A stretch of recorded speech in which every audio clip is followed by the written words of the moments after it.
All right, ladies and gentlemen, you are welcome to another great episode on your favorite political talk show, The Truth with Ben Jokes.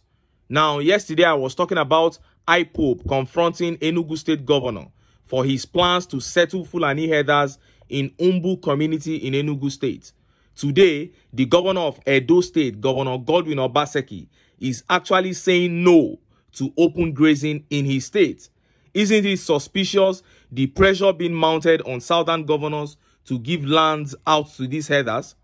As a nation, we have not dealt with the crisis the communities in Benue, Plateau, Kwara, Kogi are facing with Fulani herders. Lives are being lost daily over these disputes, but all Tinubu could come out to say was to ask southern governors to give Fulanis land. But Governor Obaseki of Edo State, seeing these developments, has exploded. Recall that 5 days ago, the Oba of Benin stopped the coronation of a Fulani king in Benin. Today, Obaseki has come out to tell Fulani headsmen that open grazing is banned in Edo State. He didn't stop there. He said any Fulani caught in their forest without permission would have himself to blame. Before I show you how he said it and how Nigerians reacted, let me quickly show you this beautiful video of Peter Obi. And ordinarily, I wouldn't be putting up a Peter Obi video with this kind of content here, but there is an important reason why I had to put this one out. I'll explain after the video. Let's take a look. And when I started, we were number 26, 27, Wayaka and Neko. By the time I left, we were number 1. That is what, when I went to Anambra State, I know the state of the schools. When I left, every secondary school in Anambra State had, like I said, a borehole, they had computers, they had vehicles, they have generator. No other state in this country, not one, who said they were able to feed. You can go and ask even providers of computers. Even had every secondary school had internet. You can go and ask one of the famous makers of computer sets. Let me remember their name now. No, Zynos is the agent we use, but it's the what we bought was the HP. When we ordered computers and desktop tech for HP, they told us, print out everything. They say, no government can afford this. But we bought them at a go, 30,000 complete sets for our various schools. No government was able to do that. We were able to train our teachers and everything. And the result is what you're seeing today. Now, that was actually Peter Obi responding to one of his interviewers at that meeting. The interviewer brought up the issue of that stupid challenge by the shameless non-entity called Reno Mockery. Reno said he would give money to anyone who could point out one school that Peter Obi built in Anambra State as governor. Now, Obi said in the full video that he doesn't know about who asked that question, who threw that challenge, and he doesn't care to know. Then he went ahead to discuss how he transformed the educational sector of Anambra State in a way that no other governor in the history of this country before and after has been able to do in their states. But my explanation for putting this video out here is this. Ordinarily, I shouldn't be putting up a video explaining Peter Obi's achievements as a politician and as a human being. This man redefined leadership in Nigeria. He changed the course of leadership, literally. He has nothing left to prove to anyone. But I actually put this video out here because of some obedience, particularly on social media.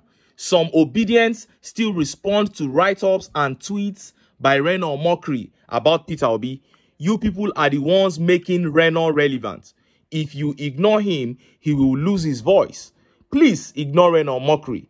People like Reno Mockery, Daniel Bwala have been paid to tarnish Peter Obi's image, and it is an impossible job because Obi's image can never be tarnished. No one, let me tell you, no one understands Obi's competence more than Reno. He is only doing a job that APC and Tinubu have paid him to do. Obi, just as Obasanjo put it 2 weeks ago, remains the best man to get Nigeria to the promised land. Now, let us look at what the governor of Edo State, Godwin Obaseki, said about open grazing in Edo State. Look at how the papers reported it. Governor Obaseki says ban on open grazing stands in Edo, warns that any herder in our bush without permission shouldn't blame anyone for their fate. The Edo State Governor, Mr. Godwin Obaseki, has said the ban on open grazing in the state still stands. Obaseki warned that anyone found wanting will be made to face the full wrath of the law. The governor said this while addressing stakeholders during an interactive section on Edo State Regional Development and Benin City Master Plan held at Iguabazua, Ovia Southwest Local Government Area of the state. Obaseki stated that the government was committed to the safety and security of residents and called for the collaboration and support of all stakeholders to ensure a peaceful, secure, and prosperous Edo State. He said, any headsman in our bush without permission is working against the law of our state, and anything that happens, they can't blame anyone. Let us be sure that nobody gives that person the permission to enter our forest, and if permission will be granted, let us know the type of permission given to them to come into our bushes or forests to graze with their cattle. Open grazing is banned in Edo State. If they are in your forest, let us know where they are, because we have police and vigilantes who will help us get them out through a number we will give you to call. Obaseki added, anybody that wants to do ranching business should contact you, the community people, and you will decide on the land to use and method of feeding the cattle. They should do the business with you and not invade our forest indiscriminately as if there are no owners. The forest and the bushes belong to us. You heard that? As a democratically elected official, as a governor, you don't need to say more than this. Let them go to the communities. You have taken ownership of your bushes, your forest, everywhere. Let the Fulani herders now go to the communities and ask for land. Members of the community know whether to give them lands or not. And if you are occupying any space without permission, whatever happens to you, you will have yourselves to blame. That is how it should be said. And look at how Nigerians reacted. Look at some of the tweet reactions. This tweet here says, very good. That's what other states should do. Cow is a personal business and not a public one. Anugo Will here says, I stand with you on this. Roaming around with cattle and wreaking havoc on people should be fiercely and forcefully resisted. And Osarumda Samuel says, no grief for them. Oh. Don't allow them to enter Edo State. If na real Hausa enter, no problem. But Fulani, please don't trust them. Edo State, no gree, sir. You have spoken the mind of your people. And this tweet by John Boy says, this is leadership. Please tag Igbo governors, especially that Efulefu in Enugu State called Pitamba, because he will surely regret why he became governor. Pitamba has to be very careful. All these talks about him wanting to settle Fulanis in Umbu community, maybe because he had a deal, he wants to remain governor. How many years? For how many years will you be governor? Highest, you will just be there for 8 years. Is that why you want to risk the lives of your people? What if you retire? Are you not still going to stay in your state, or you want to go and live in the abroad forever? If you now make the state, you put the state in crisis and unrest, how will you be able to retire peacefully there?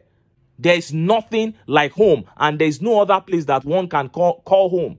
You shouldn't destroy your home because of the quest for power, money, and wealth. It doesn't make any sense.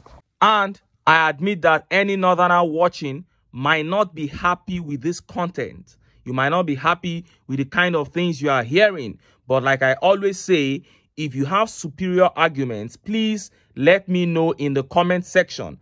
And speaking about comment section, I want to tender a very big apology for having my comment section locked in my penultimate video. That is the one I uploaded last night. It was a regrettable error, and I sincerely apologize. And to the northerners, probably House of Fulanis, who may not like this update, please, this is a matter of life and death, and we cannot afford to be politically correct about it. Other ethnic groups are scared of the Fulani headsmen dwelling amongst them. And you can see what is happening in places like Plateau, Benue. The fact about the Fulani headsmen having the agenda of land grabbing can no longer be disputed. So, what would you have us do? Encourage people to risk their lives? Mbano. We can talk about one Nigeria, but one Nigeria, as we have all seen, is only on paper. Can you go to somebody in Plateau State now who just lost his children to attacks from Fulani headsmen? Or in Benue State, a man just lost his family members to Fulani attackers. You go and tell him that we are operating one Nigeria. Can you go and do that?